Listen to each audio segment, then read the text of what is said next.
प्रश्न 1. भारतीय संविधान दिन कधी साजरा केला जातो? ए. जानेवारी 26, B. August 15, C. November 26, D. 2 October. आपला उत्तर आहे ऑप्शन सी. नोव्हेंबर 26. प्रश्न 2. महाराष्ट्र राज्याची स्थापना कधी झाली? ए. 1 मे 1960, बी. 15 ऑगस्ट 1947, सी. 26 जानेवारी 1950, डी. 1 जानेवारी 1965. आपला उत्तर आहे ऑप्शन ए. 1 मे 1960. प्रश्न 3. भारतातील सर्वात उंच शिखर कोणते आहे? A. K2, B. Kanchenjunga, C. Everest, D. Nanda Devi. आपला उत्तर आहे ऑप्शन बी. कांचनजुंगा.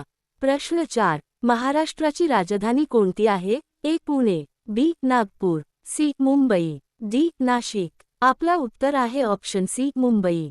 प्रश्न 5. भारतीय राष्ट्रीय ध्वजातील अशोक चक्रात किती आरे असतात? ए. 20, बी. 24, सी. 22, डी. 26. आपला उत्तर आहे ऑप्शन बी. 24.